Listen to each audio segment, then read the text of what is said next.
I'm David Smydra, and I want to talk about the tension between editorial and product, both in media and tech companies, and in media and tech companies. It's taken me about 10 years to sort out my thoughts, and I apologize for that, but I'll pack what I can into 5 minutes.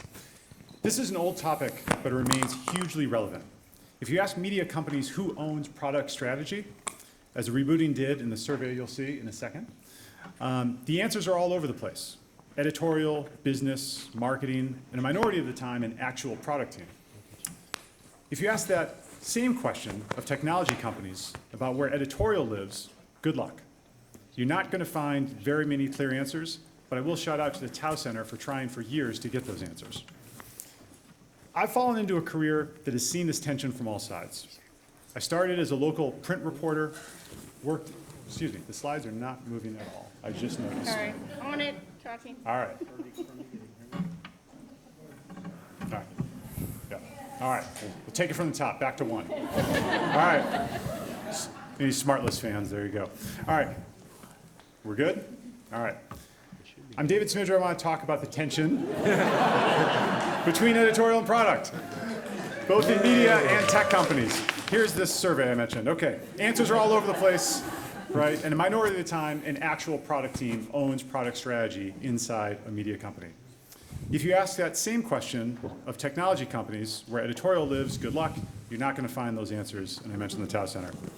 Now, my career is happened to fall into seeing this tension from all sides. I started as a local print reporter, worked at Google News in editorial curation and product, went to Twitter for a hot minute until Elon showed up, but that's another Ignite talk. And now I lead consumer product at Politico. When I started at Google in 2008, I had no idea what product was, but I could tell on day one that product ran things, PMs ran things. And a few years later, when I had a boss and I was reviewing my editorial curation team's budget with him, he looked at some of the salaries of these mid-level curators and said, they make as much as first-year engineers. It's too much. I suspect top editors in the late 90s probably said the same thing of web developers. Oh my God, they make as much as assistant editors. Now, newspapers famously didn't need to engage in product for a century and a half because the product market fit of the broadsheet was so durable until the internet showed up. Side note, the editor who asked me this question, what is product, did not work at the Detroit Free Press. I just wanted to work my hometown into the slides. There you go. So here's my definition. Product is the discipline for deciding why, what, and how to build things, for whom to build them, and when. Notice a lot of the 5 W's there. That's not an accident. And this states the obvious, but editorial and product work in fundamentally different ways. They have a fundamentally different understanding of the user. In one is the informed participant in society, and the other, a customer who has a job to be done. This also states the obvious, but editorial and product work in fundamentally different languages. Our user insights and ultimate goals often get lost in that translation.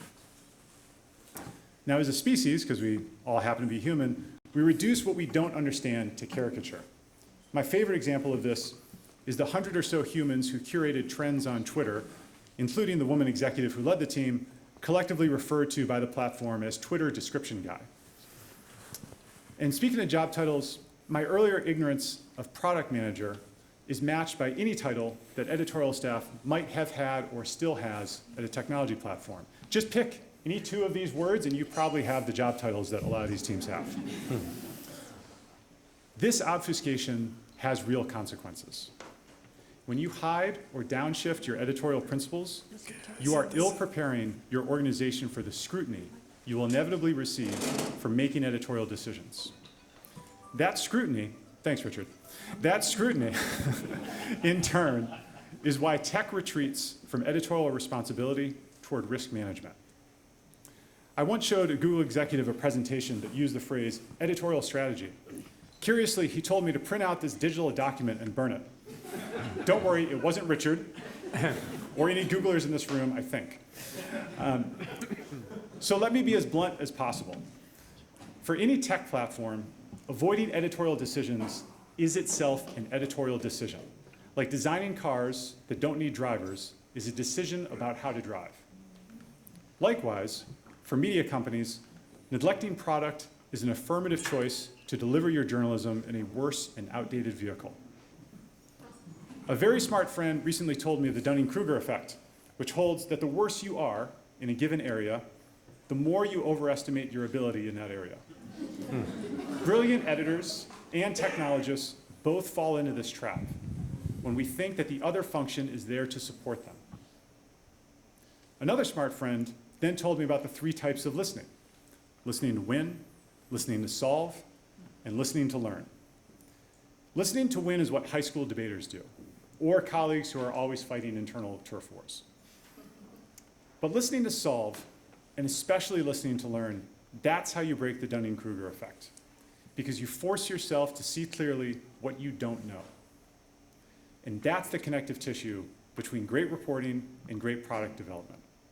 The best projects I've seen in the past 20 years are marked by editorial turning that journalistic curiosity to understanding how the user comes to the product, and product training its discovery mindset on what editors are really trying to achieve. When they both drop the charade of thinking they're primarily an editorial company or primarily a product company, they make each other better and elevate the journalism and the vehicle in which we deliver that journalism. Thank you.